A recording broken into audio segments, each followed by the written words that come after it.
India America ബന്ധം സവിശേഷമെന്നും പ്രധാനമന്ത്രി നരേന്ദ്രമോദിയുമായി എപ്പോഴും സൗഹൃദത്തിലായിരിക്കുമെന്നും US പ്രസിഡന്റ് ഡൊണാൾഡ് ട്രംപ്.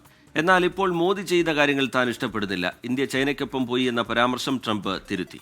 റഷ്യയിൽ നിന്നും ഇന്ത്യ എണ്ണ വാങ്ങുന്നതിൽ നിരാശനാണെന്നും വാർത്താ ഏജൻസിയോട് ട്രംപ് വ്യക്തമാക്കി. വിവരങ്ങളുമായി അമേരിക്കയിലെ ന്യൂജേഴ്സിയിൽ നിന്ന് മധു കൊട്ടാരക്കരയാണ് ചേരുന്നത്. മധു, തുടർച്ചയായ വിമർശനങ്ങളുമായി വ്യാപാര ഉപദേഷ്ടാവ് പീറ്റർ നവാരോയും അതിനുശേഷം വാണിജ്യ സെക്രട്ടറി ഹോവാർഡ് ലുഡ്നിക്കും ഒക്കെ രംഗത്തെത്തി. ഒടുവിൽ ഇപ്പോൾ ട്രംപിന്റെ ഒരു പരാമർശവും വന്നിരിക്കുന്നു. ഇഷ്ടമാണ് പക്ഷേ എന്നൊരു സൂചനയാണല്ലോ നൽകുന്നത്. എന്താണ് ആ പ്രശ്നം?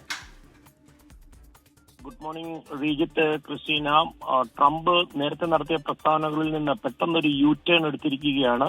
കഴിഞ്ഞ ദിവസമാണ് ഇന്ത്യ, റഷ്യ, ചൈന ഭരണാധിപന്മാരുടെ ഒരു ഫോട്ടോയൊക്കെ പോസ്റ്റ് ചെയ്തുകൊണ്ട് ഇന്ത്യയും റഷ്യയും നഷ്ടപ്പെട്ടു എന്നുള്ള രീതിയിലുള്ള ഒരു പരാമർശമൊക്കെ നടത്തിയത്. എന്നാൽ ട്രംപ് ഇപ്പോൾ പറയുന്നത് ഇന്ത്യയുമായിട്ടുള്ളത് വളരെ പ്രത്യേകതയുള്ള ഒരു ബന്ധമാണെന്നും നരേന്ദ്രമോദിയുമായിട്ട് നല്ല സൗഹൃദമാണെന്നും ഒക്കെയാണ് ANIയോട് പറഞ്ഞത്. തന്നെയുമല്ല, നരേന്ദ്രമോദിയുടെ അമേരിക്കൻ സന്ദർശനവും റോസ് ഗാർഡനിൽ അവർ സംയുക്തമായിട്ട് നടത്തിയ പ്രസ് കോൺഫറൻസിനെ പറ്റിയും ഒക്കെ എടുത്തു പറയുന്നുണ്ട്. എന്നാൽ മോദി ചെയ്യുന്ന പല കാര്യങ്ങൾ, അടുത്ത കാലത്തായിട്ട് ചെയ്ത ചില പ്രവൃത്തികൾ തനിക്ക് ഇഷ്ടപ്പെടുന്നില്ല. അത് ഒരുപക്ഷെ റഷ്യൻ എണ്ണയുമായി ബന്ധപ്പെട്ടുള്ളതായിരിക്കും. അമേരിക്കയെ സംബന്ധിച്ച് റഷ്യൻ എണ്ണ കുറഞ്ഞ വിലയ്ക്ക് വാങ്ങിച്ച് ലാഭമുണ്ടാക്കത്തക്ക രീതിയിൽ വിപണിയിൽ വിൽക്കുന്നു എന്നുള്ളതാണ് തുടക്കം മുതൽ പറയുന്നത്.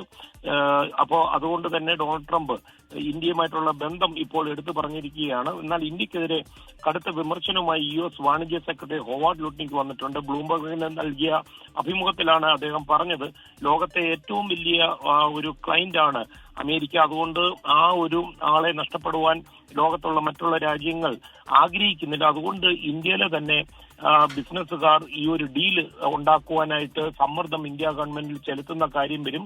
അത് മാത്രമല്ല, ക്ഷമ പറഞ്ഞു തന്നെ ഇന്ത്യ മേശപ്പുറത്ത് ഒരു ഡീലിനായിട്ട് ശ്രമിക്കുമെന്നുള്ള രീതിയിൽ കടുത്ത ഭാഷയിലാണ് മറുവശത്ത് ഈ ഹൊവാർഡ് ലുഡ്നിക്കിന്റെ പരാമർശം വന്നിരിക്കുന്നത്. ക്രിസ്റ്റീന, റീജിത്ത്.